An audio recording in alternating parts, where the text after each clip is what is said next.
Assalamualaikum warahmatullahi wabarakatuh.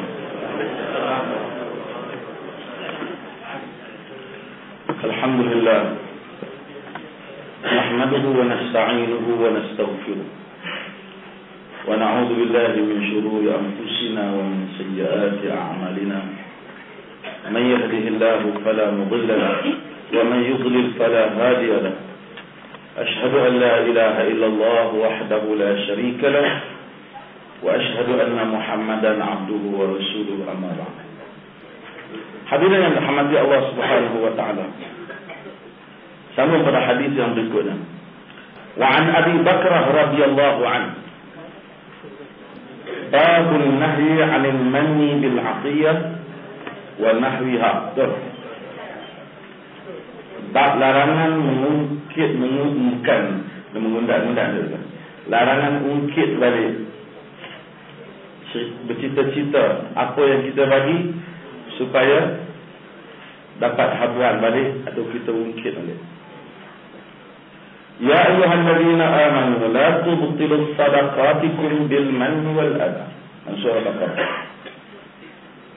Wahai orang-orang yang beriman, jangan kamu semua membatalkan sedekah kamu, yakni meleburkan pahala sedekah dengan manni wal adha.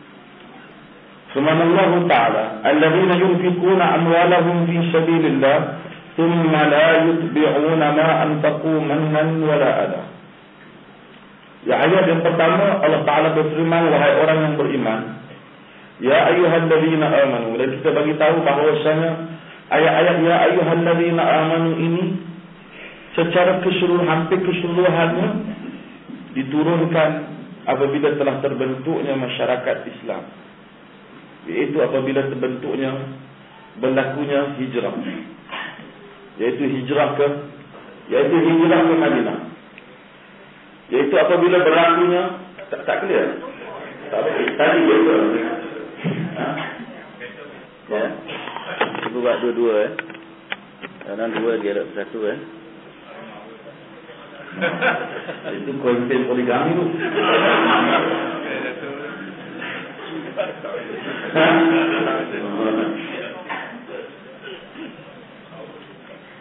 Wahai orang-orang yang beriman, tadi saya sebut perkataan ya ayyuhallazina amanu merujuk apabila telah terbentuknya suatu masyarakat Islam. Walaupun orang Islam itu ada ketika zaman, yaitu ketika marhalah Makkiyah, itu peringkat Makkiyah, itu peringkat sebelum berlakunya hijrah. Tetapi untuk menerima risalah Islam dan arahan, ia memerlukan suatu community, ia memerlukan satu masyarakat. Lalu Allah Subhanahu wa taala sebelum daripada itu banyak ayatnya tuju secara umum ataupun kisah.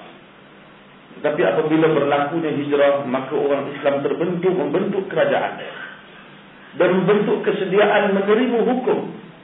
Maka Allah Subhanahu wa taala mula turunkan nas-nas yang membabitkan hukum. Dan ini kita kena faham pada tabiat agama. Agama ini dia tidak boleh bermula dengan hukum. Dia bermula dengan akidah. Sebab kita kempen akidah, supaya satu orang percaya dengan akidah Islam. Bila dia percaya dengan akidah Islam, maka dia akan percayalah kepada apa yang akan dinyatakan oleh Islam selepas daripada itu. Jika dia tidak percaya kepada asas akidah, kita ni walau macam mana manusia pun berbagai pendapat, tapi bila orang sebut qala Allah, qala Rasulullah, kita kata sami'na wa ata'na. Kita hujah. Tapi bila ada orang mari nas itu pula tidak boleh lagi untuk ditafsirkan lebih daripada tafsiran yang dipahami, maka kita sudah ada nas daripada Allah dan Rasul, maka kita berpadalah dengan nas yang ada daripada Allah dan Rasul. Sebab agama ni macam mana tujuan amal pun, macam mana kita bercakap pun tak guna jika apabila balik ke akhirat kalah. Macam mana pandai kita ceramah pun, balik-balik kira di akhirat kalah. Sebab bukan kalau tuan-tuan nak menunjuk kat orang Tak usah ada agama. Agama menyusahkan. Buat apa kita terikat? Tetapi apabila perbincangan agama itu akhirnya membawa kepada keredaan Allah Azza wa Jalla dan kemudian kita selamat di hari akhirat, maka di situ kita nak perbincangan agama. Kalau kita hadir kuliah perbincangan agama, akhirnya membawa tuan-tuan dan saya menentang agama, maka kuliah tidak bermakna. Ataupun membawa kita jauh daripada nas, maka akhirnya pengajar tidak memberi makna. Ini yang selalu kita kempen, dan kita akan terus kempen perkara yang sama. Bahawasanya teras agama ini qala Allah, macam kata para ulama adalah al-ilmu ma qala Allah wa ma qala Rasul. Ilmu itu apa yang disebut oleh Allah dan apa yang disebut oleh Rasulullah sallallahu alaihi wasallam. Setengah orang dia tak, dia kira ilmu itu berdasarkan apa yang disetujui oleh orang tempat dia. Dia kira agama tu, saya satu negeri, saya nak pergi, satu orang yang sewaktu dengan saya tak bagi. Apa dia tu?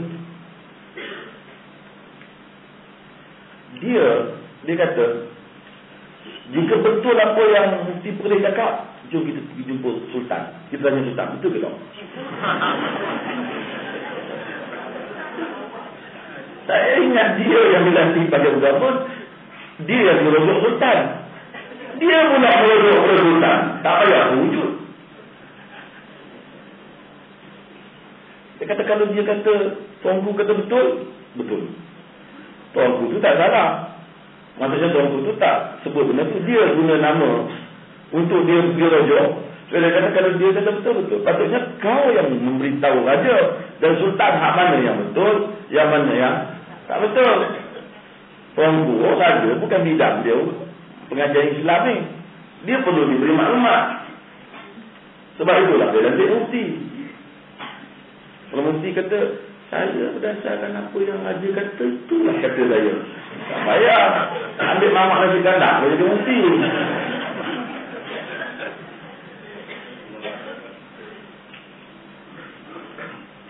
Maka balik kepada perbincangan agama sebagai soal agama itu. Sebab itu dalam surah An-Nisa Allah Ta'ala kata, ya ayyuhalladzina amanu amin. Wahai orang-orang yang beriman, berimanlah kamu. Berimanlah. Kenapa iman? Maksud rasikhu imanakum, persikhkan iman kamu, kukuhkan iman kamu. Kerana ramai orang yang beriman pada asas, pada umumnya, tapi dia terlepas pandang apabila membahaskan perkara-perkara agama. Dia beriman, dia orang baik, dia orang surau, tapi dia terlupa kadang-kadang bila kita bincang agama, dia kata benda ni dah orang dia buat dah, ikut dia dah. Kita perlu kembali mengingatkan dia, kenapa kita buat benda ni? Yalah orang buat. Kita beramal ni nak suruh orang setuju ke nak bagi Allah bagi pahala? Kalau kita kata nak bagi Allah bagi pahala, mesti kita mendapatkan persetujuan Allah, dan kita tidak tahu persetujuan Allah dan Rasul melainkan apa yang ada dalam nas Al-Quran dan Sunnah. Selawat syifa bising boleh. Itu saya sebut. Masuk ke dalam Dewan Undangan Negeri boleh, baca selawat syifa. Tuan-tuan, apa tujuan kita selawat?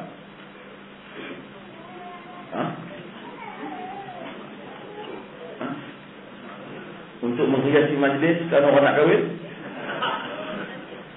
Ataupun asas selawat ibadah? Ada benda sebelum Nabi tak datang pun benda tu dah ada dah. Okey, boleh continue lah. Nabi tak larang kan. Banyaklah benda, misalnya orang ni sebelum Nabi tak datang pun ada orang buat rumah, ada orang buat tiang, ada. Baru ni saya dialog dengan pemikir, Persatuan Pemikir. Saya ingat memang ahli-ahli fikir ni hebat lah. Semua penuh cerita tentang perbezaan pegangan kita di dalam perkara muamalah yang begitu luas dan perkara ibadah yang kita terikat dengan masa. Jadi ahli pemikir ni kata, Kalau dah semua ibadat nak kena ikut macam tu, besok kita tak boleh nak kereta, mana nak unta. Pemikir. Orang dah pegang dah jelas, dia tak jelas. Macam mana kau jadi ahli fikir lah? Kenapa lebih banyak fikir? Benda orang budak awam pun boleh faham persoalan ibadah khususiyah dan persoalan muamalah umum. Balik kepada masalah selawat sama juga dalam masalah selawat syifa. Kalau selawat apa macam mana takrijiyah lah apa ni, sama saja.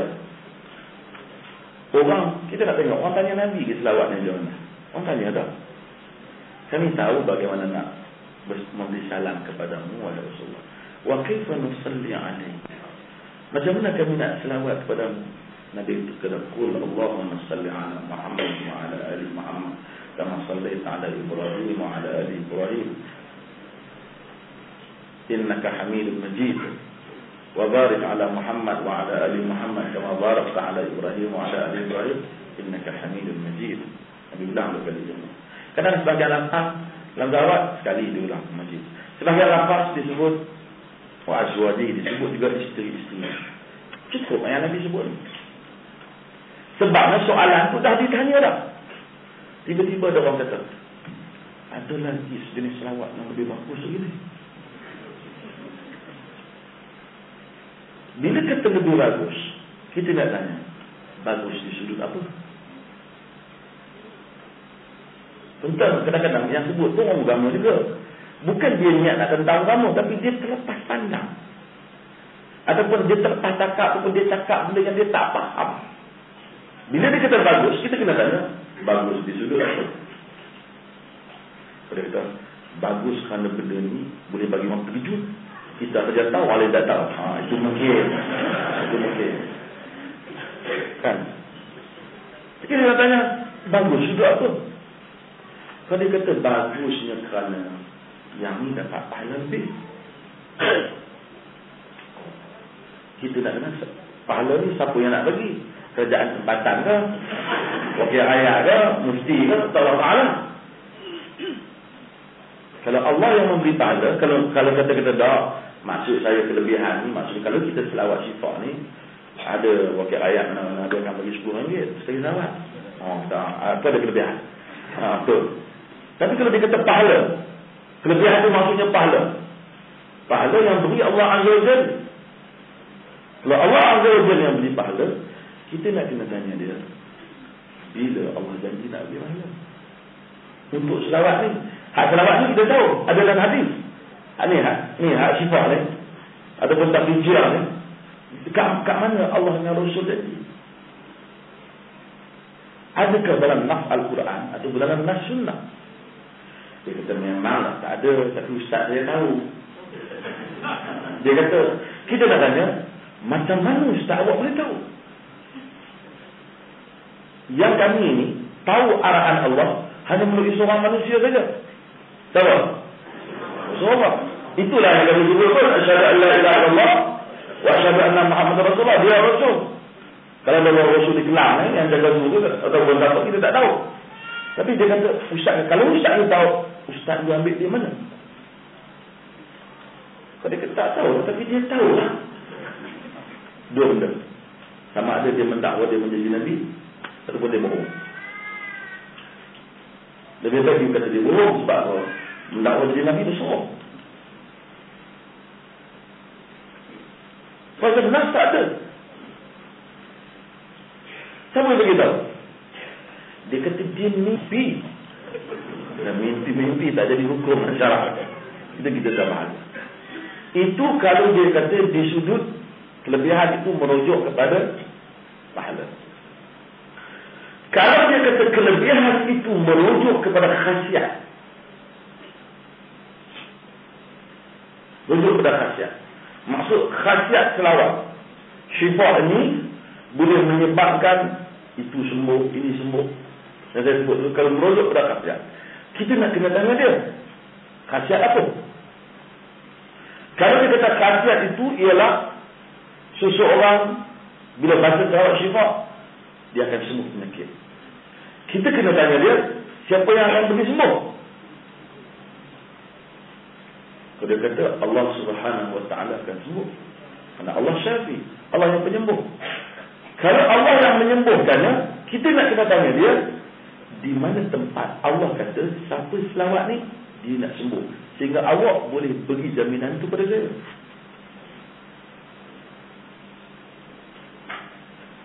Jadi tempat untuk rujuk tak ada, dia tempat je. Sama ada awak kemukakan nas Quran atau awak kemukakan nas sunnah. Dia kata memang tak ada Quran, tak ada sunnah, tak ada, tapi memang macam tu lah. Saya tahu awak mesti kemukakan pada saya nak tahu. Jika tidak, sama ada awak bohong ataupun awak mendakwa, awak menerima. Maka dengan itu, sebab itu bukanlah kita ni nak tentang sangat benda-benda tu, tapi kita tidak mahu di atas nama agama orang klaim macam-macam. Itu saja modalnya.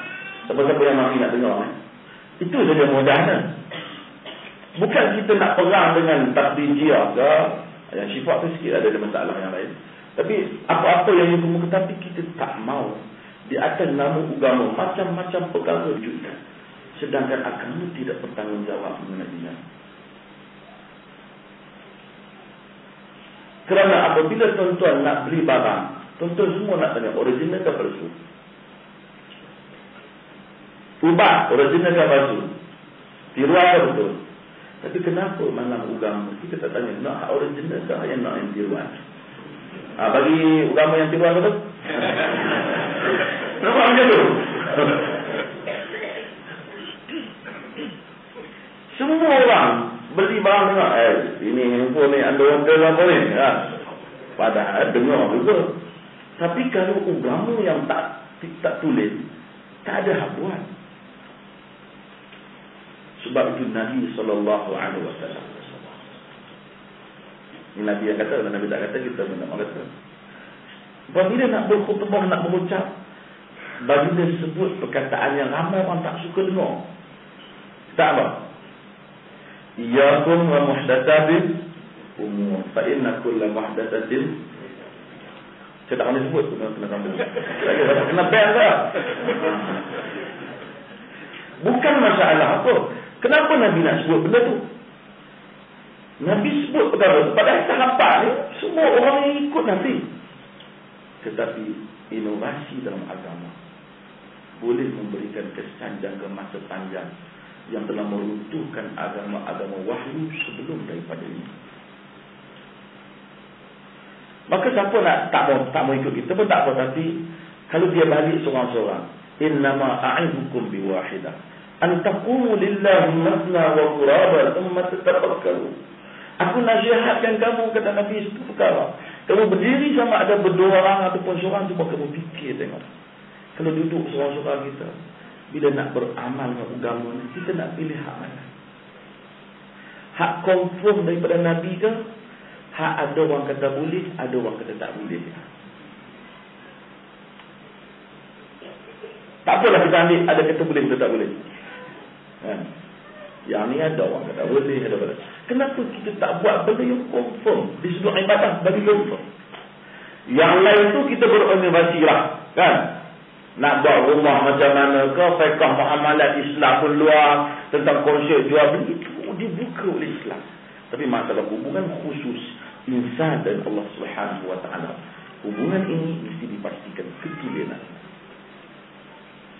Ada orang kata, aku tak kira, aku tak mau buat dia. Peduli pergi buat ni, tak ada masalah. Kalau ukur orang tak ukur mau amal, Allah dia tak ukur mau amal, kita ada patutlah gaji bulan kurang, tak ada. Macam tu juga. Dan boleh pun saya kalau orang kata buat pekak anda, sebab tak tahu lah dia. Contoh ingat orang yang mempertahankan, berjuang mempertahankan apa yang Nabi buat, anak sunnah. Dia orang senang, orang tak senang, susah dia orang. Tapi kenapa macam mempertahankan juga? Kerana demikian itu titah perintah agama. Di Perlis 3-4 hari lepas, kita rasmi penggunaan sebuah masjid. namanya Syekhul Islam Ibn Taimiyah masjid tu. Ini saya cerita ada masjid tu yang Muhammad Abdul Besar nama masjid Al-Imam Muhammad Abdul Wahab.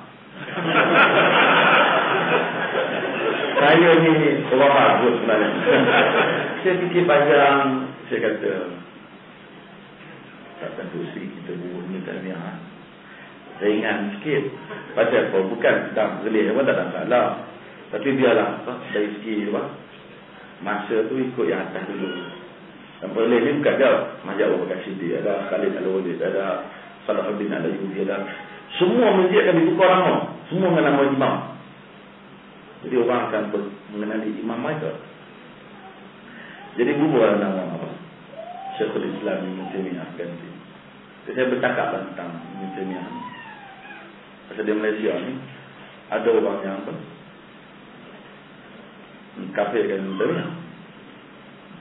Tuan-tuan, orang seperti Ibn Taimiyah dan selain daripada Ibn Taimiyah, pada zaman mereka membayar harga yang sangat tinggi untuk perubahan.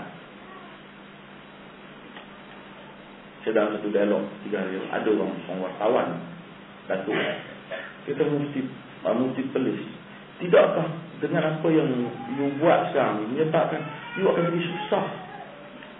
Sebab you tidak apa? Berseorangan. Ramai orang tak sokong. Sebaik ramai sokong. Kita tuan sokong. Dah dia kata orang agama dia tak sokong. Tak, saya kata saya mendapat sokongan yang alhamdulillah kuat. Cuma adalah orang yang tak sokong, agama yang lain dia tak sokong. Itu bukan lambang ayat tak sokong. Saya pergi banyak negeri, setiap kali hadir alhamdulillah perhimpunan yang besar. Mereka nak dengar ataupun mereka sokong tak sokong, dia tak ada nak dengar apa yang kita cerita kan. Tapi yang penting yang saya kata tadi, setiap zaman golongan reformis, golongan yang melakukan pembaharuan, tajdid, terpaksa membayar harga untuk ini. Umar bin Abdul Aziz, mujaddid yang pertama. Dan Nabi SAW sebut dalam hadis yang diriwayatkan oleh Imam Abu Dawud, Inna Allah yab'athu li hadhihi al-ummah ala ra'si kulli 100 sanah man yujaddidu laha dinha ay amra dinha. Allah hantar, ada riwayat Abu Dawud dengan disahihkan oleh Hafiz bin Hajar Al-Asqalani dan Al-Hafiz Al-Iraqi. Allah Subhanahu wa taala menghantar bagi setiap 100 tahun, kepada 100 tahun orang yang man tu very general, mungkin seorang, mungkin ramai yang akan membaharukan agama. Bukan baru agama tu tajdid tu bagi agama tu agama baru, tapi agama yang telah kelihatan lama ataupun bercampur baur dikembalikan kepada wajahnya yang asal. Kita kata, nampak baru balik, ada yang aku cuci lah kata. Gitu. Bukan kita tambah. Kalau tambah itu bukan tajdid. Itu apa? Membaharukan, yang melakukan Allah hantar. Umar Abdul Aziz lakukan benda yang penting. Tuan baca 2 tahun memerintah, tapi orang sebut hingga pada hari ini. Walaupun semasa dia memerintah, berbagai percubaan dibuat untuk menjatuhkan, nak meracunnya, berbagai-bagai. Dia tanggung penderitaan itu. Tuan-tuan, hari ini ramai orang sebut Al-Imam Syafi'i rahimahullahu ta'ala. Semalam kita cerita tentang tukar mazhab. Apa syarat nak tukar mazhab dari Syafi'i ke mazhab Nabi? Saya apa? Makan sedih lah.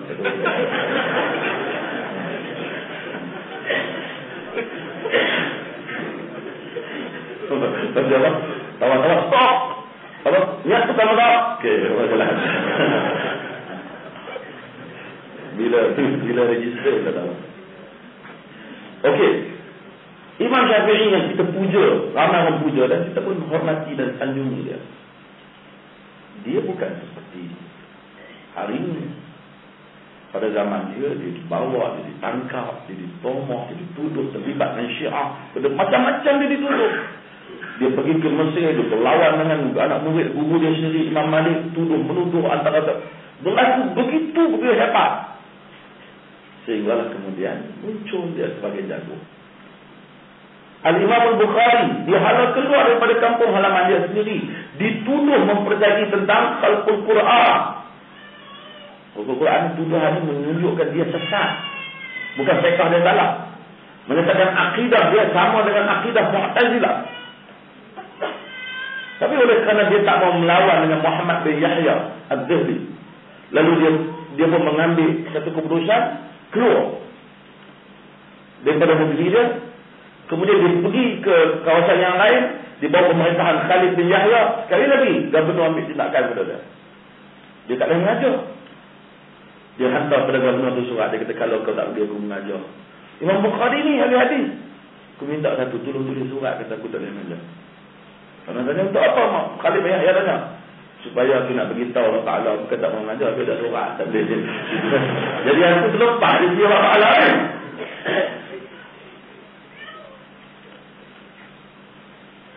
Dia mati dalam buangan. Dia disanjung selepas daripada itu. Mereka bayar harga. Imam Ahmad bin Hanbal, bila kita sebut semua orang kata apa? Imam ahli sunnati wal jamaah. Sebab dia menempala gerakan ahli sunnah menghadapi Mu'tazilah pada zaman kerajaan Mu'tazilah. Orang lain ambil langkah lepas diri, Malaysia.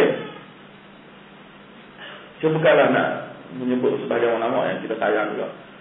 Kadang-kadang sehingga timbul rasa tidak puas hati para ulama, termasuk kecil hati Imam Ahmad bin Yahya bin Ma'in dan seumpamanya, yang tidak mengambil satu keputusan yang nekat. Imam Ahmad letak di belakang tu, kalau saya dan dipukul ketika dia tengah puasa, dan dituduh dia oleh mahkamah Ahmad bin Abi Du'a, menuduh dia dengan hukuman sesat, menuduh Muhammad bin Hanbal. Tapi hari ini Ahmad bin Hanbal tidak ada orang menyatakan imam ahli sunnati wal jamaah. Siapa yang kena? Ahmad bin Abi Du'a, yang telah menjatuhkan hukuman pada Imam Ahmad. Nama dia pun Ahmad juga. Tak ada orang yang kena. Siapa yang nak menjatuhkan hukuman kepada golongan yang melakukan pembaharuan, dia buatlah masa dia ada kuasa. Memanglah orang kata, oh dah kena dah tindakan. Sejarah tidak mencatat namamu di persadanya. Sejarah akan mencatatkan nama orang yang melakukan pembaharuan, yang membawa kebaikan dan kepentingan untuk umat Islam. Demikian imam-imam yang datang selepas pada itu, sehinggalah Syekhul Islam Ibn Taymiyah rahimahullah ta'ala. Apa yang orang tidak fitnah padanya? Orang tuduh dia bahawasanya dia mengharamkan menziarahi kubur Rasul. Benda yang dia tak kata. Tengok jawapan Ibn Taymiyah. Dalam hal dia kata macam lain, dia mula pelitkan macam lain. Yang mula pelit ni bukan kaki pelaga ayam, golongan yang beragama juga, tetapi mempunyai kepentingan. Dia takut, bukan dia takut kepada benda itu benar, tapi dia takut, oh tidak Rasul kita bantu. Tapi dia takut apabila orang tahu itu benar, orang tahu dia silap. Sebenarnya biasa, kalau orang tahu itu benar, kita silap, kita kata saya silap. Ini satu kebenaran, kita terima kebenaran. Apa salahnya? Tapi Ibn Taymiyah dihukum. Padahal Ibn Taymiyah ni yang dia orang sesat, dia berperang menentang Mongol, mengepalai umat Islam di medan perang, mempertahankan wilayah Islam. Tuan-tuan, kitab Ibn Taymiyah ni kalau dihimpun, kita sampai pada atas, kena kepala orang yang kafir itu mati berat. Mati kena berat dengan kitab tu. Hebat ke sudi Ibn Taymiyah. Ibn Taymiyah dipenjara pada zaman, pada tahun 726 ke 728 dia dipenjarakan. Mati dalam penjara kerana kononnya membawa ajaran yang salah, kerana menyatakan salah. 3 jatuh. Hari ini universiti-universiti buat kajian sebut nama Syekhul Islam Ibn Taymiyah sebagai salah seorang tokoh tajdid yang besar dalam sejarah Islam. Tak ada orang yang cuba melakukan proses pembaharuan tajdid serta Ibn Taymiyah, terutama pada zaman moden ini, melainkan akan menyebut sumbangan Ibn Taymiyah dalam melakukan gerakan pembaharuan pada zamannya. Dia lawan Syiah, dia lawan tarekat, dia lawan geng ekstrim mazhab, dia lawan orang yang tak suka dengan agama. Dia berperang dengan Mongol. Satu tubuh manusia nak menanggung semua beban.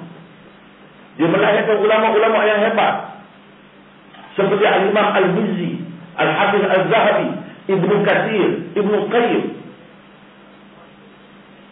Guru mengeluarkan anak murid, melakukan kerja politik, melakukan kerja agama, melakukan kerja ilmiah. Allah berkat umur dia. Kita kadang-kadang 60 pun tak tahu benda yang kau buat, kan? Apa yang kau buat? Tak tahu kita. Dia kira berhenti pun nak habis dia. Tak tahu apa dia buat. Dia dipenjarakan dengan talak 3 tahun, padahal itu tak patut. Dan dia dituduh sesat. Tak patut satu orang dituduh sesat dalam masalah fiqh. Ada satu beri keluar senarai ajaran sesat. Salah satunya tidak berkunut subuh. Takkan itu ajaran sesat. Banyak nanti dalam dunia ni tak berkunut subuh. Itu bukan ajaran sesat. Dia kata lah, kalau dia apa orang kata mengamalkan apa? Tidak sama dengan mazhab Syafi'i. Betul lah. Itu bukan ajaran sesat tu. Dia tak tahu tak habis masjid dia. Mayang lewat dulu. Mayang lewat. Tapi Ibn Taymiyah pada hari ini, kebanyakan negara Arab memakai fatwa Ibn Taymiyah, talak 3 jatuh.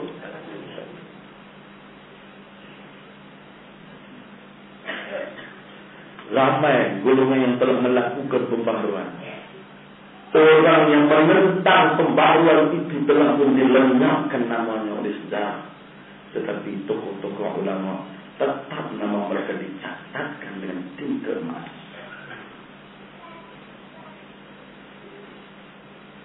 Kerana kebenaran itu adalah sesuatu yang sangat, kadang-kadang dia berkait dengan kadang-kadang suasana politik.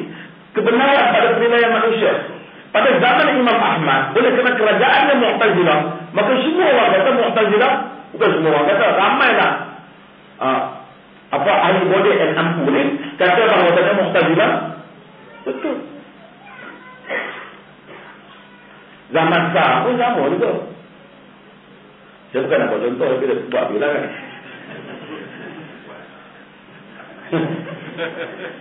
Dulu teringat khalwat kan.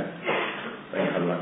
Dan saya kata kira dekat khalwat, semua kata tak betul, fatwa lebih tepat, orang menteri, anak menteri, adik menteri semua kata. Tapi bila PM kata, tak perlu tak nak mengintip ni. Duk esok menteri yang sama yang bertugas kita harus cakap, di dalam Islam tidak ada intip kerana orang dan dia dulu cakap lain.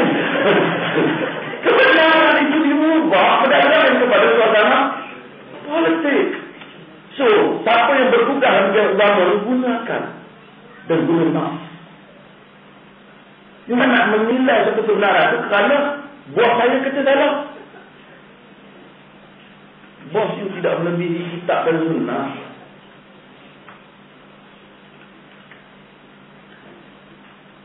Mungkin kalau bukti boleh jadi Perdana Menteri je. Ramai yang tak projek. Mungkin semua ni telah berubah. Benda yang kita tak bid'ah pun ada geng yang orang kita pun bid'ahkan. Yang kita tak kata pun. Dengan benda yang orang kata bid'ah kita tak kata pun. Orang kata, dia orang ni kata benda ni bid'ah. Tuan-tuan, siapa yang ambil maklumat ni, dia orang tanya balik, kita kata ke benda ni? Benda yang kadang-kadang Ibn Taymiyah zaman dia, benda yang dia tak kata, disandarkan kepada dia kata. Hanya kerana orang bermusuh, orang benci. Saya tengok dalam satu laman web, dia tunjuk gambar sebuah universiti di Perlis. Gambar ni lama. Pergi melawat Kelang Kasbel.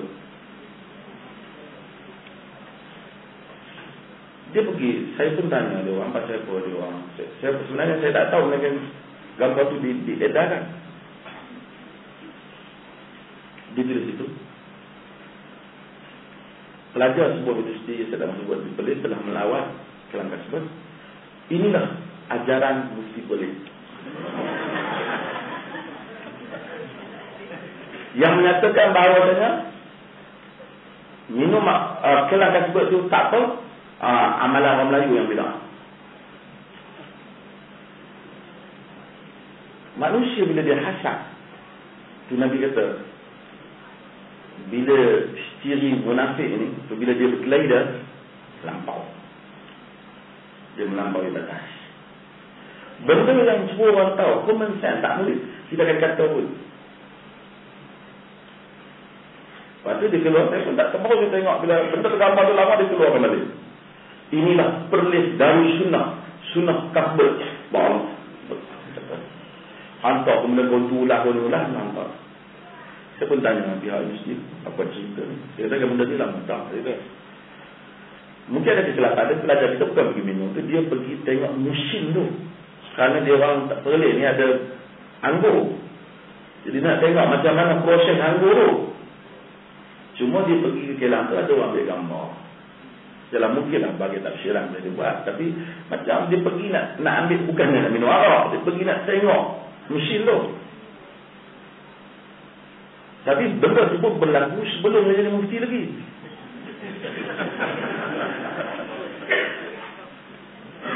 Tuan-tuan, balik pada soal iman. Kita kalau tak nak satu benda, kita tak amat tak apa. Tapi kita dah Allah sunnah bukan kira. Kita hina siapa? Itu para ulama. Nabi kata, "Idza tana ala ahadukum falyabda bil yumna. Wa idza naza' falyabda bis shimal. Falyakun atau faltakun al yumna awwalu ma tubda wa akhiru ma tunsa." Tanda Muslim. Siapa yang pakai kasut, pakailah dengan tangan kaki kanan. Bila dia nak mulakan dengan kaki kanan, bila dia nak cabut, mulalah cabut dengan kaki kiri. Maka hendaklah yang kanan itu yang awal dipakai dan yang akhir dicabut. Sunnah lah. Siapa yang tak mau buat, dia tak, aku tak ada masa, orang tak teringat nanam. Tak apalah, dia tak teringat. Tapi sunnah ni bila dia tahu, kita amal lah sekali. Lama-lama kita biasa sunnah. Tapi you jangan kata, alah mana-mana pun sama lah. Apa ni? Awak kata macam tu, awak menghina Rasul. Lebih baik awak silent. Tak mampu sudah. Kita yang kata nak bersunnah pun kita tahu banyak benda kita tak mampu buat. Tapi kita kata, tetap kata yang sunnah itulah yang terbaik.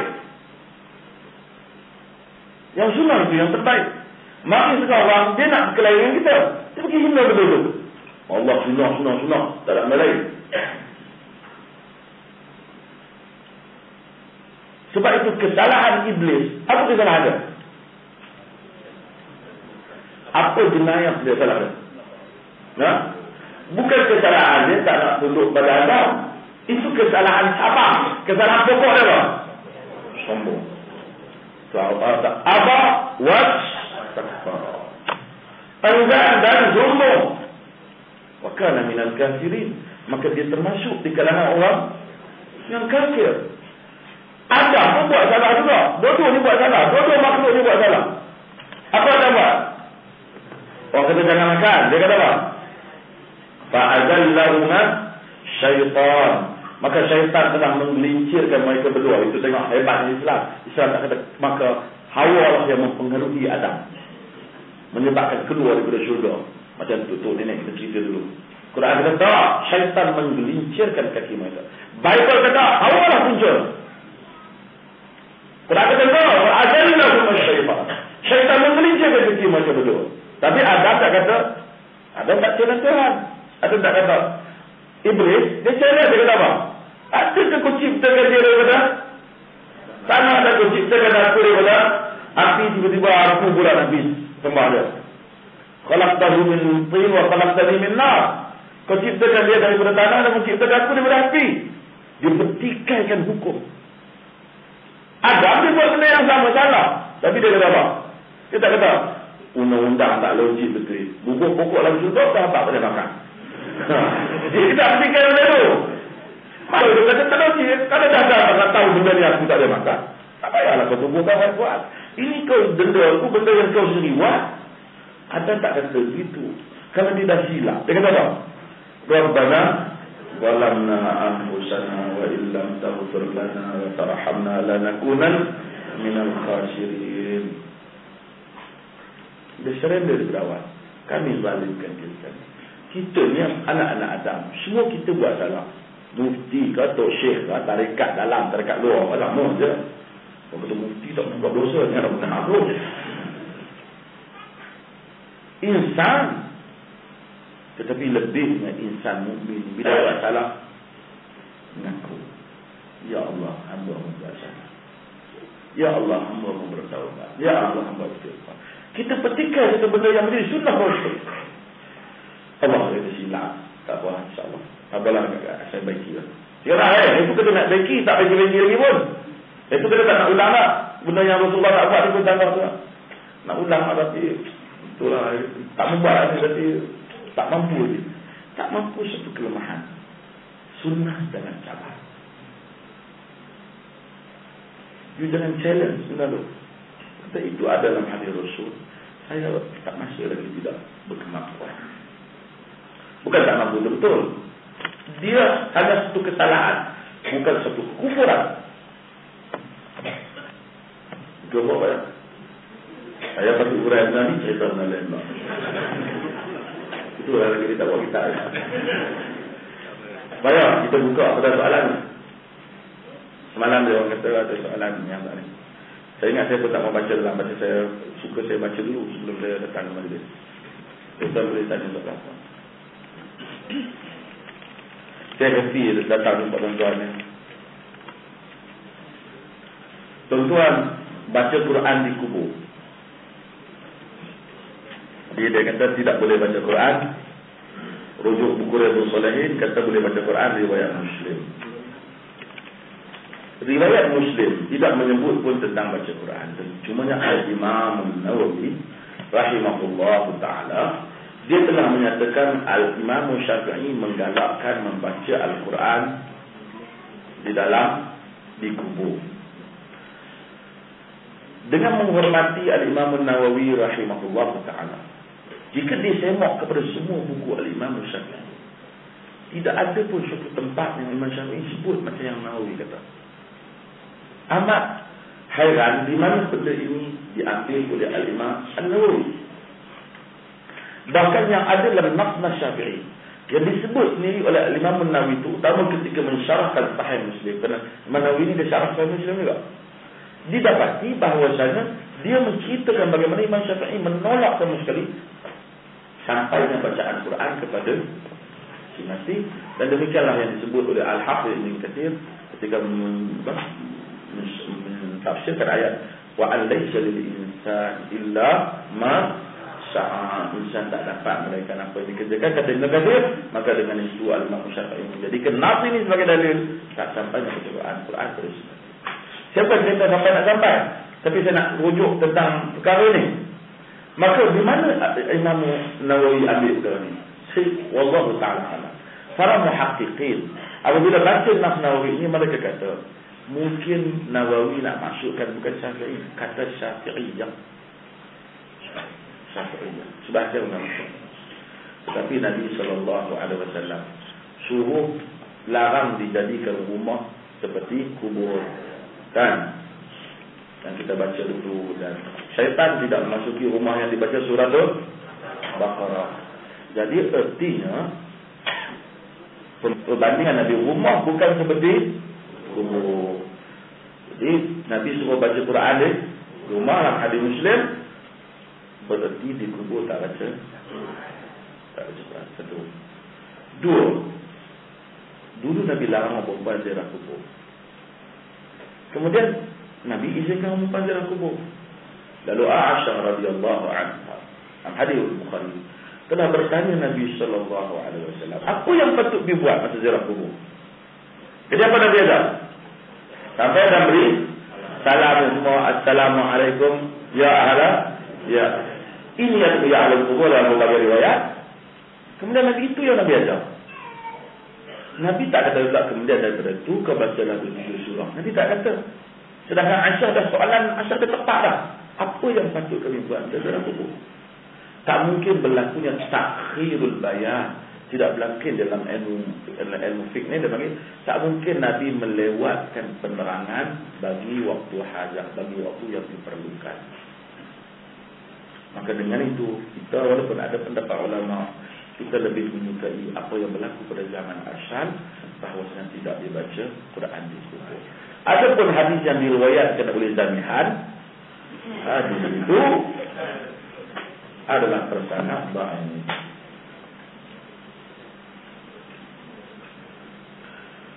Dalam hadis riwayat Abu Daud tentang korban, memang Nabi SAW melarang orang yang nak buat korban memotong kukunya. Seolah-olah seakan-akan hari. Seakan-akan bila hari korban itulah barulah dia bersihkan semua. Ini bagi orang korban di kampung, di tempat yang tak pergi haji. Maka dengan itu seakan-akan dia merayakan hari dia melakukan korban. Para ulama berkhilaf pendapat tentang hal ini. Ada di kalangan mereka yang menyatakan sehingga mereka kata wajib buat macam tu. Majoriti ulama dia kata disunatkan dia tidak memotong kukunya. Ini soalan yang ditanya. Kerana yang demikian itu hanyalah sunnah yang tergalakkan Nabi galakkan pada hukum sunat sahaja. Tamhan. Ini ada soalan berulang dan hari itu kita dah terang soalan itu tentang apa? Saya ringkas tak mau panjang-panjang. Iaitu tentang memberi daging korban kepada penyembelih dan tukang lapar. Kita kata tak diberi. Berdasarkan hadis yang diriwayatkan oleh Ali bin Abi Thalib, bahawasanya wa amarna alla nu'tiya lil jazzar syai'an minha. Nabi melarang kami bagi pada tukang sembelih sedikit pun. Macam mana tak boleh bagi? Karena kalau kita bagi kepada tukang sembelih dan tukang ataupun tukang lapar daging di atas tujuan kerana dia melakukan penyembelihan, bererti kita telah menjual daging korban, membeli tenaganya, macam trade. Tahu? Sedangkan daging korban tak boleh dijual. Habis itu tukang sembelih tak dapat apa? Dia boleh dapat, tetapi bukan kerana dia menyembelih, tapi kerana orang lain semua yang datang dapat, dia pun patut dapat. Ataupun kita kata kalau dia tak sembelih pun memang kita nak bagilah kat dia lebih sikit, pasal dia tu misalnya kawan kita ke pakcik kita ke ustaz kita nak bagi apa. Tapi bukan kerana dia sembelih.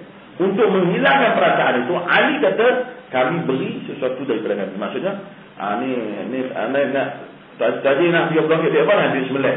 Okey dah settle. Lepas tu dia ambil lah daging dia nak ambil. Daging tu bukan kerana sebenarnya kerana siapa-siapa saja ni daging ni perhati ni hafal orang lupa. Itu lain. Itu you telah jual daging korban dengan mengambil tenaga mereka menyanggahi amaran arahan Nabi kepada Ali dalam hadis yang sahih yang diriwayatkan oleh Imam Muslim.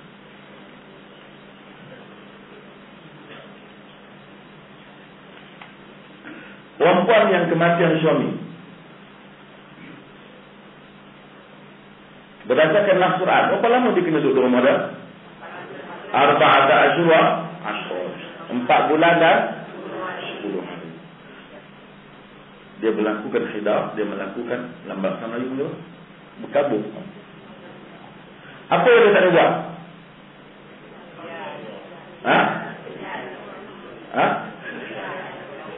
Yes.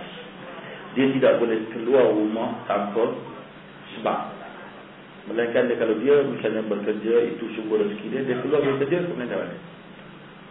Kemudian dia pergi lagi sebelah hari makan Kentucky kalau tak arah. Supaya ni banyak dulu kita dah buat, supaya Islam jaga nilai wanita. Supaya orang kata sonok lah dia suami dia mati. Itu boleh tunggu. Orang awam family dia kata Aku tengok kok ipar ke atas, menantu aku ni dah mati anak aku, happy lah dia dapat entah berapa banyak harta dah. Kalau ada harta lah kan.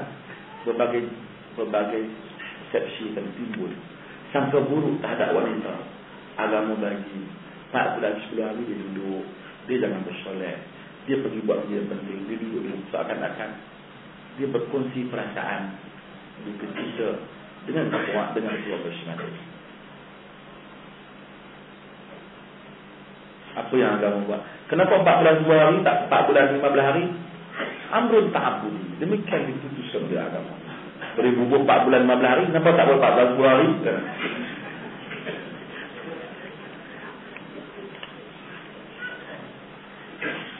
Penyakit wahan.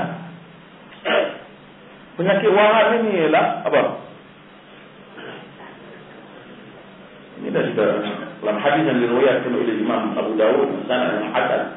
Nabi sallallahu alaihi wasallam kata apa? La yanza'anna fi suduri aduwwihim. Apa? Nabi Allah Taala cabutkan daripada dada musuh mereka perasaan gerun kepada mereka. Kemudian wala yazdaqanna fi qulubikumul wahan.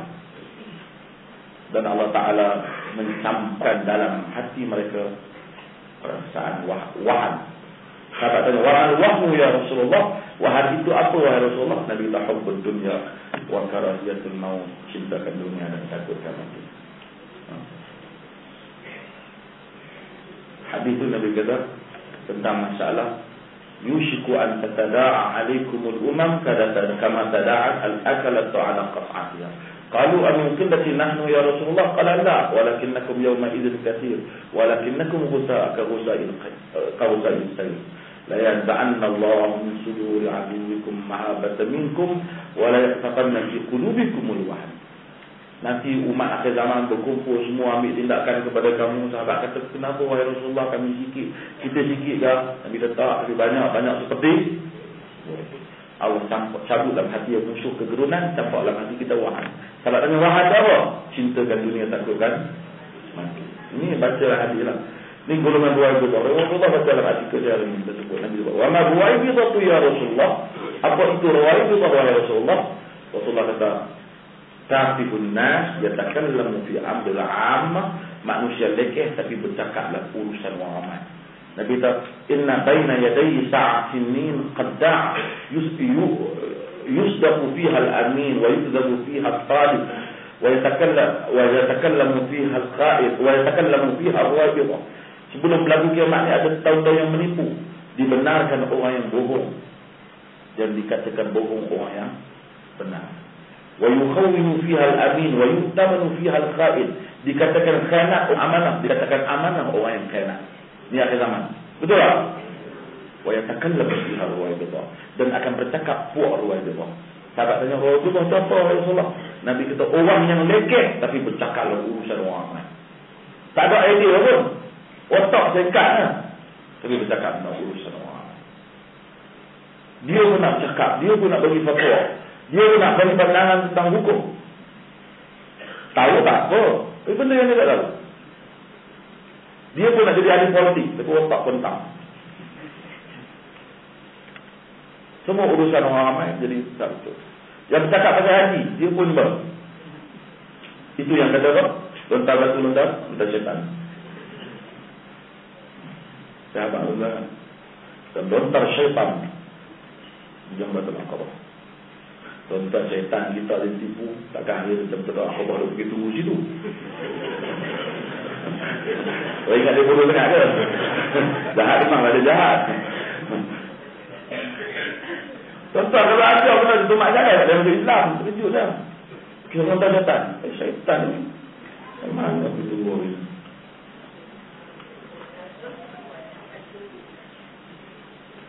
Apa hukumnya jika suami tidak berperanan dalam membimbing isteri dan keluarga dalam pelajari Islam?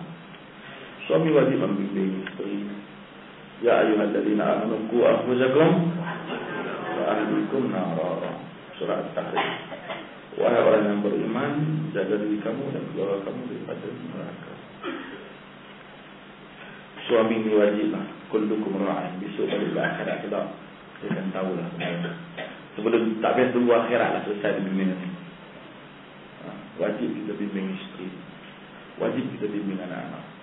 Tuan anak main mengaji ni pun jangan tak solat main mengaji dengan anak-anak. Isteri di mana? Tak tahu dia. Kalau isteri tu kata boleh kira dia memang tak tahu pun kan.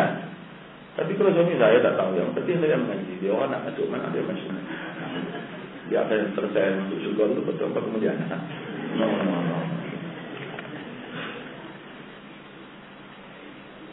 Ada kawan memberi 200 untuk satu bahagian korban, tetapi bayaran dikenakan 300 untuk satu bahagian. Apa ni?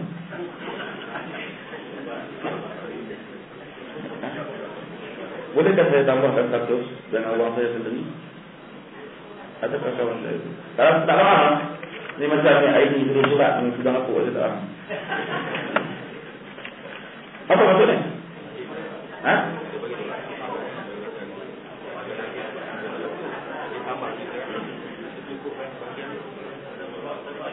Dia bagi 200.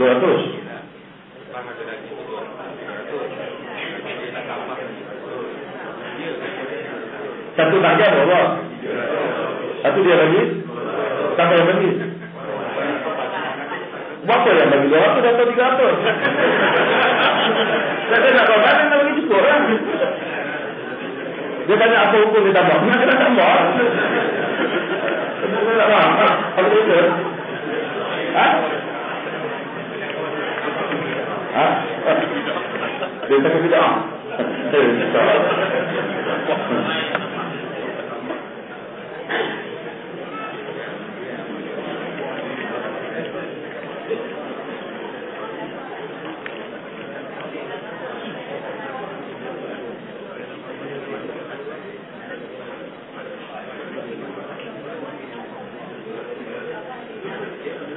Perbuatan sahabat Ibnu Mas'ud melarang berdiri kuat jamaah dikatakan hadis dan diriwayatkan oleh Imam Ad-Darimi.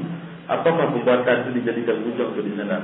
Al-Imam Ad-Darimi meriwayatkan yang di dalam Sunan Ad-Dar atau Musnad Ad-Darimi, perbuatan itu dijadikan hujah karena Al-Imam apa kata Allah Mas'ud? Ma hadzal ladzi arakum tasna'un. Apa perkara yang sedang aku lihat kamu buat ini? Kaum, wahai kaum, kami ni sedang zikir. Saya kata, dia bukan dia buat halaqah zikir pula-pula. Kami nak tengok sebelum subuh dia buat zikir. Buat halaqah pula-pula zikir. Hallilu mi'ah, fayuhallilu mi'ah. Allah la ilaha illallah, la ilaha kabbiru mi'ah. Allah tidurlah. Allah SWT tengok. Mahal ladzi arakum tasnaun. Apa yang aku tengok kamu buat ni? Dia kata kami ni zikir. Kata sahabat. Bukan sahabat, orang-orang di Iraq kata. Waihakum ya ummat Muhammad kata orang. Ma asra halakatakum haula'i sahabatu nabiyyukum mutawaffirun wa thiyabuhu lam tubla wa aniyatuhu lam tuksar. Antum ala millatin hiya ahda min millati Muhammad am mustatihu abwabul dalalah. Celaka kamu wahai umat Muhammad. Mengapa kamu begitu cepat binasa? Sahabat Nabi ramai lagi walaupun Nabi dah wafat. Baju Nabi pun tak buruk lagi. Bahkan makan minum Nabi pun tak pecah lagi. Kenapa kamu rasa kamu ni lebih berpetunjuk daripada petunjuk Nabi ke? Ataupun kamu buka pintu kesesatan? Tu orang tengah zikir, tak boleh kepala semua, kita ketuk. Tapi oleh kerana yang kata tu apa? Abdullah bin Mas'ud tegur yang zikir kuat. Dia kata, ya Aba Abdurrahman, ma'arab Nabi illa khairah. Wahai Abdurrahman, tujuan kami baik. Kenapa nak marah kami? Zikir ni baik. Macam kita kan, kita kata, dia orang yang suka doa, ini tujuannya baik. Kata Allah Mas'ud, kami muridin lil khair lam yusibahu syai'. Berapa ramai orang yang nak buat baik tapi tak betul pun.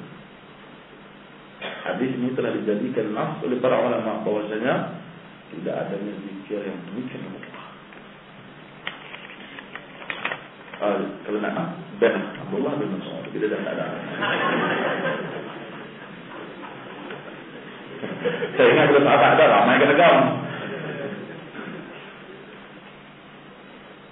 Adakah benar pendapat yang menyatakan hanya pemerintah atau kerajaan Islam yang boleh mengeluarkan arahan untuk berjihad? Apakah nasib mereka dari pertumbuhan dan militer? Al-Imam Abu Dawud menyebut di dalam Sunan Abi Dawud tentang al-jihad khalfal imam wa in kana fajiran. Jihad di belakang imam sekalipun dia seorang fajir. Maksud kalau pemerintah imam bukan imam masjid, pemerintah.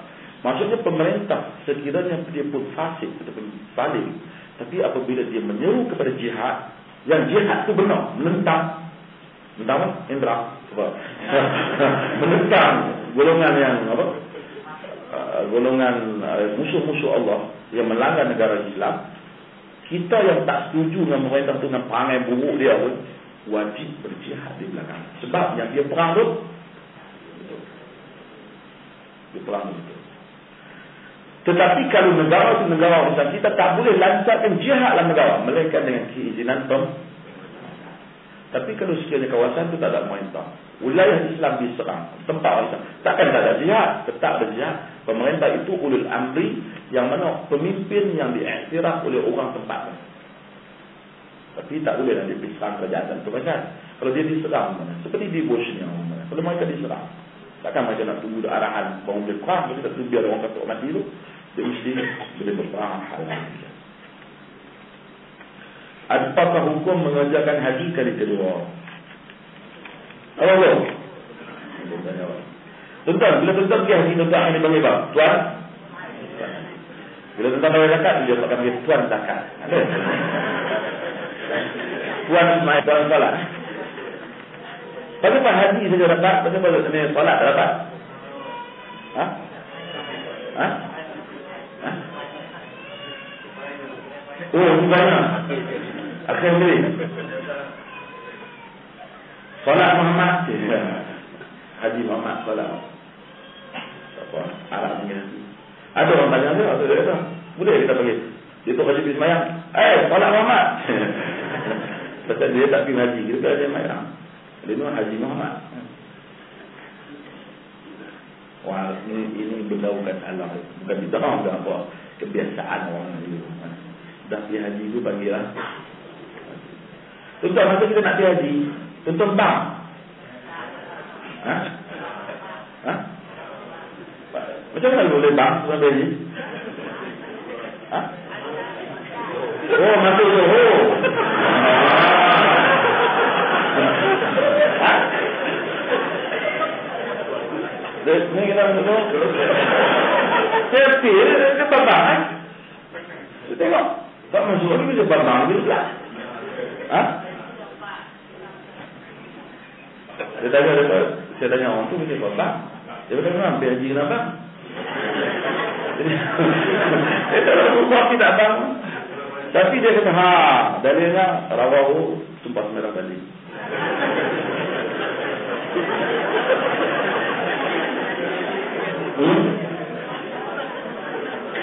Saya tanya ukur kalau orang yang tahu bang mana? Ada riwayat kata bang sangat baik. Contoh kadang-kadang jom jemput kita, jom Ustaz minta tolong waktu orang pergi haji. Sini lah. Dah kata.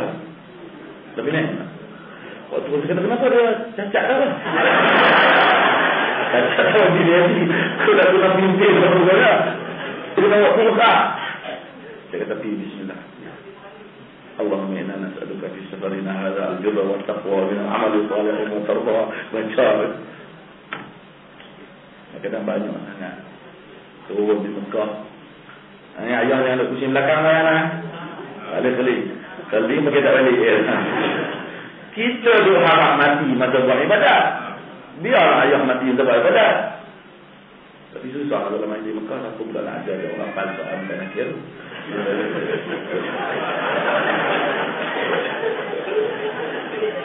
Ini tak ada. So jauh nak baca orang pun jauh. Jadi terpaksa mandi di kampung. Tuan, kita ni ada fadilat mati di Baqi'. Minta doa, minta mati di Baqi'. Jadi Allah mati di Mekah. masih dibakar. Orang semayang ramai, mana tahu orang ramai tu ada orang ikhlas, makbul doa dah. Kan? Kalau kita kena bayar orang semayang masjid Haram surah 5 ringgit pada mama. Bayar tak tahu apa nak duit. Gelaran Al-Hafiz, hafal Quran atau muhaddis. Kita tak pernah dengar dalam hafal Quran ni digelar Hafiz dulu. Saya ingat Malaysia dan orang negeri gelar Hafiz. Tapi Hafiz ni hanya merujuk dulu pada ahli hadis. Al-Hafiz Ibn Katsir, Al-Hafiz Ibn Taimiyah, Al-Hafiz Ibn Hajar Al-Asqalani. Cuma secara umumnya, kalau orang sebut ahli hadis sebut qala Al-Hafiz, berkata Hafiz, mereka merujuk kepada Ibn Hajar Al-Asqalani. Kalau Ibn Hajar dan Nabi sebut, dia merujuk kepada Al-Hafiz Al-Iraqi. Hafiz. Cuma Hafiz dalam hadis ni maksud orang yang mengetahui semua hadis. Hampir semua hadis tu dilalu pada dia. Artinya dari sisi sanad, sisi matan, kali dia dinamakan Hafiz. Sebab tu bila Hafiz dia kata, hadis ni aku tak pernah tengok. Dia kata macam tu, ulama hadis bimbang. Takut hadis tu tak sahih. Sebab Al-Hafiz ni dah banyak hadis dah lalu kat dia semua. Sebab dia nak tahu Hafiz tu, ada duduk kedai kopi ni. Hafiz. Ustaz tu baca hadis tu, aku tak nak dengar pun. Dia tak Hafiz tu.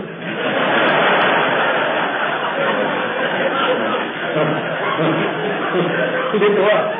Lama tarahnya Ibn Hajar. Dia tu. Tapi kalau ustaz ke, dia komplain kita.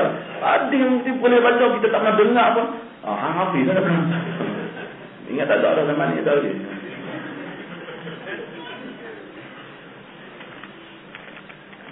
Kau siapa? Kena orang, tuan-tuan. Kalau kita tak reti, jangan cakap. Bila kita tak cakap, orang tak tahu kita bodoh ke cerdik. Bila kita cakap, orang confirm bodoh.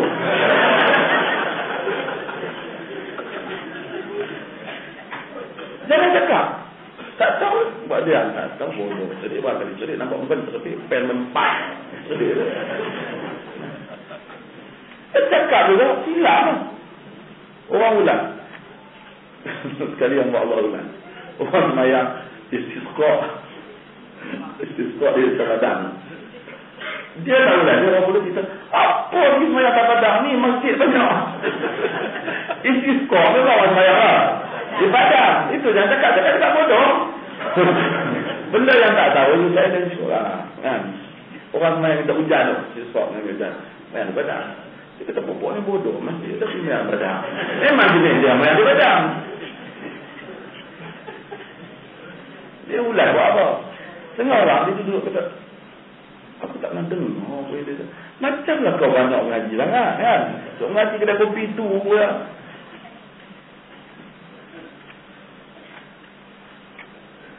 Syekh Nazim dari Cyprus kemudian ramai pengikut di Malaysia. Apakah adil jalan? Malahan nak sebut Syekh Nazim ke Syekh apa peduli dah. Tapi saya nak sebut jauh. Tuan-tuan, tarikat ni. Tarikat ni untuk apa orang bertarikat? Nak tanya? Tanya apa tarikat? Macam apa tarikat?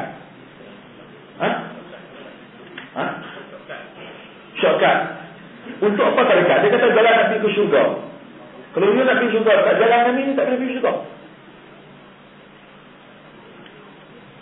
Jalan yang dia ambil, kami jalan ni adalah jalan dia. Dan kenapa dia ambil jalan tarikat? Jalan tarikat tu tak confirm pun. Boleh pergi syurga ke tak? Siapa yang beritahu? Dia kata ni ada ni silap ni. Hak Nabi. Takkanlah Nabi ni ajak untuk dia tarikat tu dalam syurga yang kita dia tak ajak. Dan kemudian jamaah lah siapa yang tarikat. Tok Syekh tarikat ni tuan-tuan. Kebanyakan mereka kaya raya yang luar biasa. Semalam nak sebut Syekh mana pun. Ada kereta-kereta mewah ni 100 biji. Ada yang ada helikopter. Tuan-tuan pergi tengok di Afrika, Tok Syekh tarikat. Ni yang duduk di luar tu fikir ni tulang dada pun boleh berak. Tok Syekh dia kursi emas. Yang tarikat di mana-mana tuan-tuan. Dunia ini hanyalah mu'ah. Tak hanya mu'ah. Allah Ta'ala zuhud. Zuhud ni kira ni zuhud.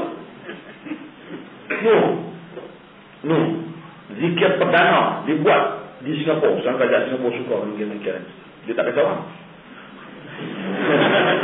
Jadi dia tak tahu. Kawan apa kerja di Singapura kena buat berlanyak lah. Yang penting aku punya zikir. Zikir satu pos tu dia.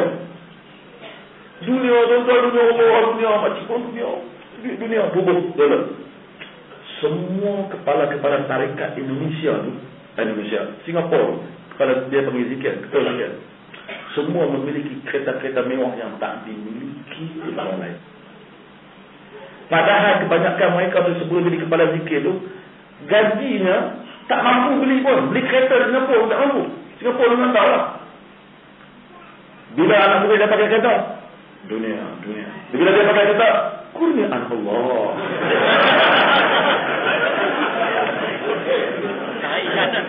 Tarik ikan. Tuan-tuan tengok saya buat salah dengan tegur. Kalau yang salah ni tok syekh tarekat ni sampai tak boleh dipetikai dah. Tambah di Syria dia apa, tempat dia pijak tu, bekas dia pijak tu, orang berebut ambil tempat tapak tu. Betul dia buat cerita dia tanya syarikat Suan Syed. Mada ra'aita bil manam? Han tengok apa tidur malam nak murid dulu pun. Han tengok apa dalam mimpi? Ra'aitullah azza wa jalla. Aku tengok Allah azza wa jalla. Allah. Gini mereka ambil pun. Kaifa wajhullah? Kemana muka Allah? Wajhullah yatajalla tamam mislu wajhi syekh. Allah Ta'ala menjelma sebiji pada muka syekh. Allah. Sudah kita dia kata, oi, tak cakap elok sikit. Dia tarekat yang menangis tak jawab. Oh, pakat pegang tangan Dr. Syekh.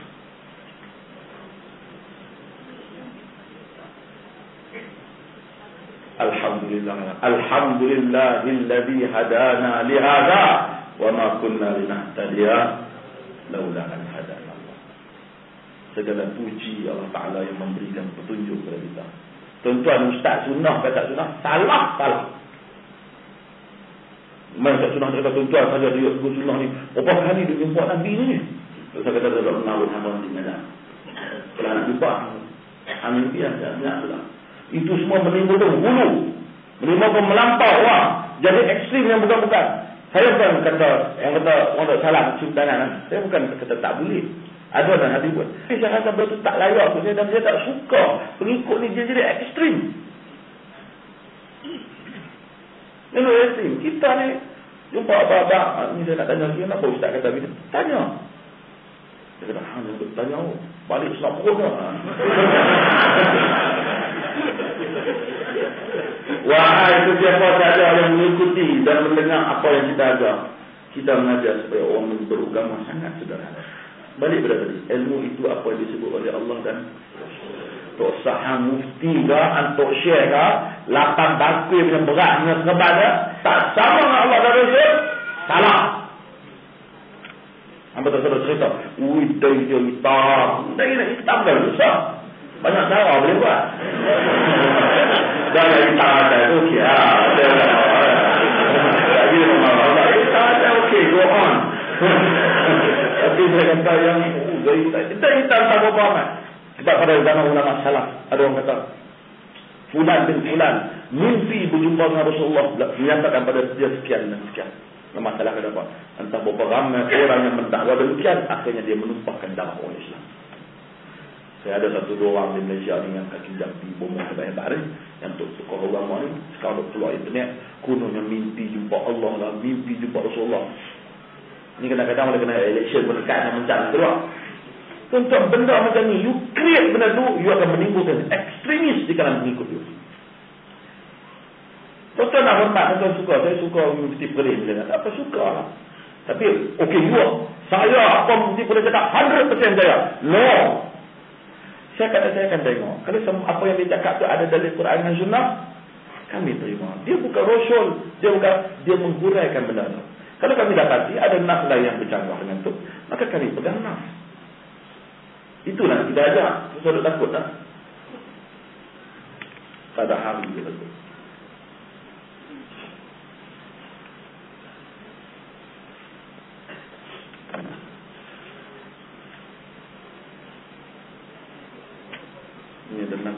Tentang benda-benda yang teknikal ni saya nak pergi dulu lah, tengah macam mana nak kahwin.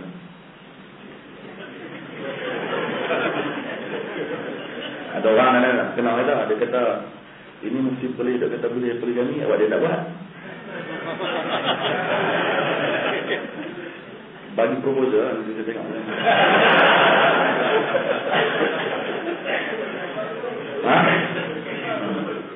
Dia pun proposal tak hantar, orang dia tak? Bagi sebuah agak. Saya nak tanya.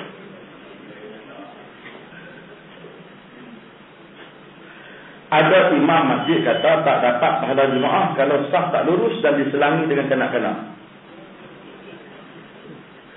Tuan-tuan, ini kena. Solat jemaah dapat pahala. Fadilah ataupun pahala saf lurus tak dapat, tak lurus saf. Bagi saf yang lurus itu pahala. Tapi solat jemaah juga pahala. So janganlah kita kata tak dapat pahala. Kita kata kurang. Diselangi dengan kanak-kanak ini tak ada. Seorang anak boleh duduk. Cumanya kalau sekali kita pergi serentak, semua orang hebat-hebat yang ilmuwan ada, mereka duduk di belakang imam, ulul ahlam, seperti hadis Muslim. Tapi jika tak, kita duduk dalam staf dan kita mari-mari lewat lah. Budak. Tarik budak-budak kemudian. Dan kita dah manusia ni baru. Ajak budak-budak ni kita main masjid, dah lah lewat. Budak mari awal, tolak dia di belakang. Kita tak masyarakat. Salaitu ana wal yatim khalfa Rasulillah sallallahu alaihi wasallam wal ajuz wara'ana fatana. Dalam hadis Muslim, aku salat di belakang Rasulullah dengan seorang anak yatim. Yang duduk dekat satu saf dan wanita tua berada di belakang kami. Artinya kalau perempuan dengan lelaki dia tetap di belakang suami dia. Tapi kalau kita sembahyang anak kita dua orang, seperti mana kata sebagaimana pegangan Al-Imam Bukhari, wah sama safnya. Tapi kalau lebih makmum dua orang, dia duduk dia di belakang. Maka tidak ada pemisahan saf yang macam. Budak tersentuh, satu saf badan. Kita macam-macam, kalau kita buat budak-budak ni macam apa? Allergi penyakit ada satu jenis katun lah. Dia pandang budak-budak katun 400 meter. Tapi dia tu dia telah pemimpin tu. Saya tengok budak-budak. Dia bagi orang semua keliru, masyarakat dia kalau tersentuh budak-budak menyebabkan penyakit dan semua mana. Kadang-kadang mari ke masjid budak-budak suruh takut. Sentuh budak-budak batal. Bukan dia batal kawan yang bayar tu, satu sah. Contoh tak pergi senang menggigil, dia minta maaf, kedah lah. Ni, pakai mikrofon ni, kalau sekiranya di atas sana ada najis, batal tu imam.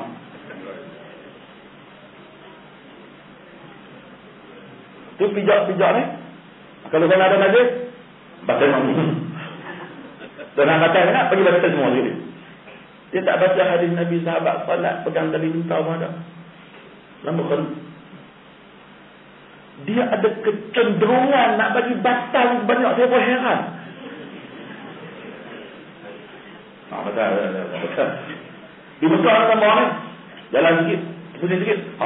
Betul. Jenuh. Mati itu, pusing sikit dia tu, dia tak boleh tak sah.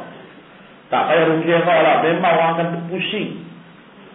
Tambah pusing haji, tawar dengan tahun. Tawar satu kalau dia usul dia tambah satu pusing ingat, senang lah. Jangan lu main-main. Kita kadang-kadang fekah yang menyusahkan ni simple. Dia betul. Jangan banyak bertanya benda yang bukan-bukan. Kita tengok benda tu bahaya sah, maka sah. Dia tak payah pergi pada satu pendidaian. Sebab tu jadi wah-wah tu ambil sayang sampai muncul dia. Tak muncul.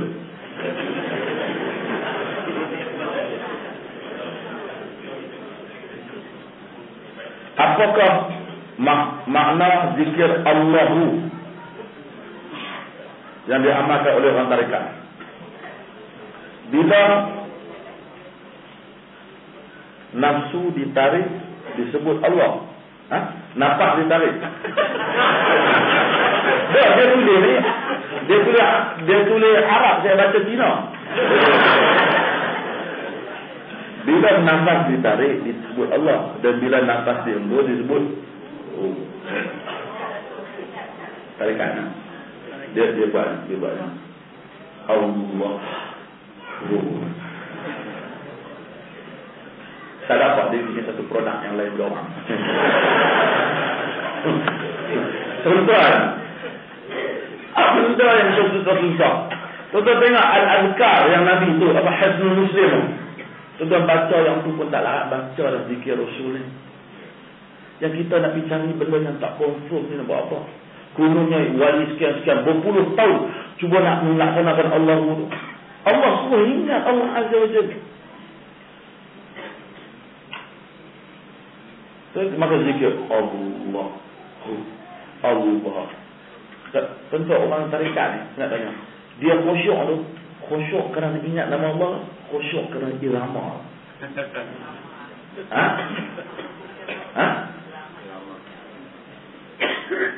Kenapa? Tuan-tuan dengar ada zikir dalam Allah. Cuba dia kata, Ya Allah, Ya Allah. Tak jadi. Dia kena bunyi dulu. Bunyi macam nak teriak, tak teriak. Nak menangis, tak menangis. Dia menangis macam itulah. Kadang-kadang dia wudu. Ya Allah. Kadang-kadang dia kata, jika kami telah melakukan dosa oleh Allah, kifaratkanlah kami di dunia. Janganlah kau kifaratkan kami di akhirat. Nabi larang kan. Sahabat minta Nabi, la taf'al innaka la tutir. Jangan buat, kau tak mampu. Tapi Nabi suruh kata, Rabbana atina fid dunya hasanah wa fil akhirati. Untuk kalau Allah nak kifarat kita, dia kata Allah kifarat. Yang kita suruh minta. Bukan syarat dalam agama ni nak dapat keampunan mesti kena ada orang yang dikifaratkan. Kita bukan Kristian. Cuma Allah bila dia nak ampun hamba, ada hamba yang dia ampunkan dengan cara dia beri kesakitan. Ada benda yang orang ampunkan dengan dia beristighfar. Ada hamba yang dia ampunkan dengan dia jadikan hamba ini buat kebajikan. Allah lepaskan macam-macam cara. Tapi kita bukan minta bala turun. No. Bahkan kita disuruh minta, jika kita nak datang, matikanlah kita sebelum kita nak minta.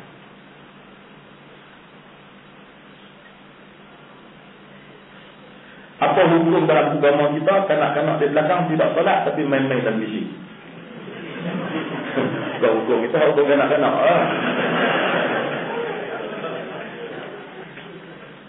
Kalau budak-budak main kacau dengan masjid, saya tak lain lah. Tapi kalau benda tu normal, mak dia main masjid, bawa budak, dia nak semayang. Budak tu kadang-kadang dia menangis, sikit tuan-tuan. Sebagai imam ni begitulah. Kita maaf. Kita kata kalau teruk sangat ganggu mak jemaah, bolehlah diberi teguran yang baik. Tapi Nabi apa kata anak? Karena yukhaffifu salatahu idza sami'a buka as-sabi rahmatan li ummihi. Nabi meringankan salatnya apabila mendengar tangisan budak kerana kesian kat mak dia. Jadi kita pun nak menangis, tak itu imam baca. Jangan nak panjang sangat. Boleh panjang. Kalau sembahyang sunat, kita banyak di rumah kita. Sampai 2 surah kita baca. Orang nak ikut. Sebab tu sahabat bila main ikut Nabi kadang-kadang tak mampu ikut dah. Panjang. Itu sembahyang apa? Saya jemaah kita jadi imam, kita jangan panjang. Yang menyebabkan, tengok keadaan kamu. Sebab tu Nabi kata, inna minkum munassirin. Di kalangan kamu ada orang yang menyebabkan orang lari dari agama. Dia jadi sembahyang panjang. Dia sembahyang panjang. Mu'ad. Afattanun anta ya Mu'az. Nabi kata, engkau nak bagi orang lari ya Mu'az. Mu'az dia ni semayang panjang. Orang mari semayang di belakang dia. Suatu orang tu dia panjang Mu'az ni. Dia potong Mu'az semayang.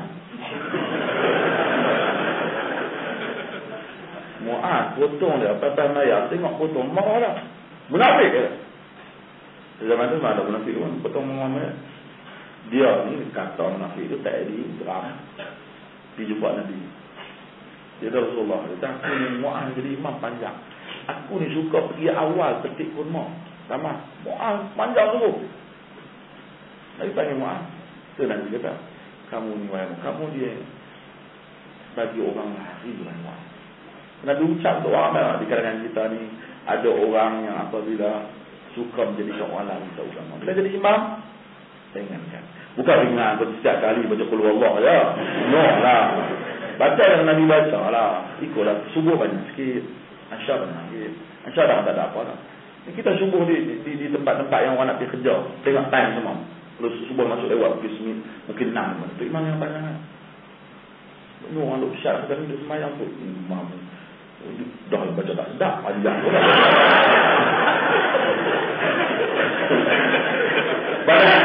Padahal belum dia tak baca. Sudah. Yang mana nama? Jadi kacau orang semayang. Tugian semayang di Ibu Raya tu lagi. Kan? Semayang subuh Jumaat di Ibu Raya. Dia apa? Orang kata, naik. Pantau orang boleh naik. Dia tu imam dari kampung. Tengok belakang dia. Tak tahu aku jadi imam. Dia baca juga baca. Orang nak naik tak?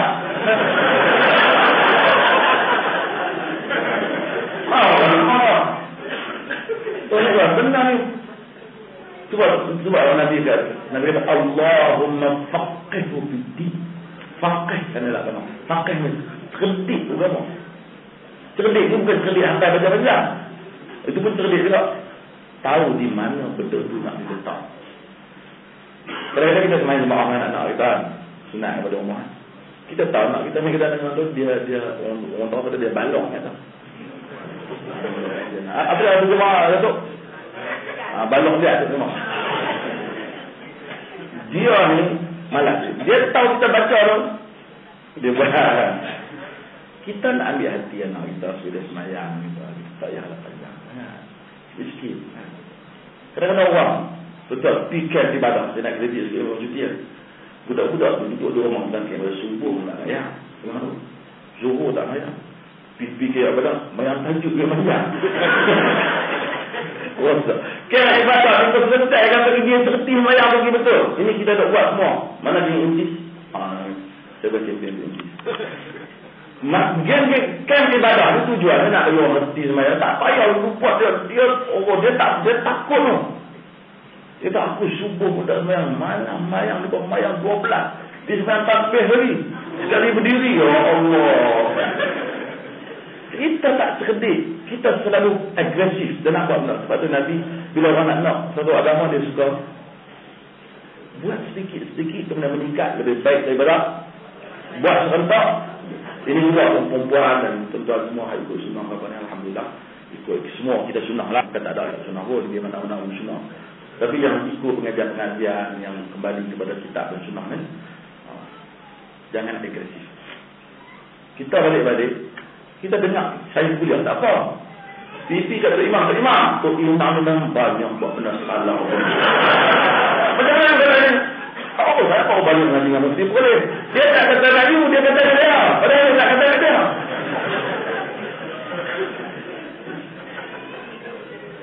Jadi dia kacau dah.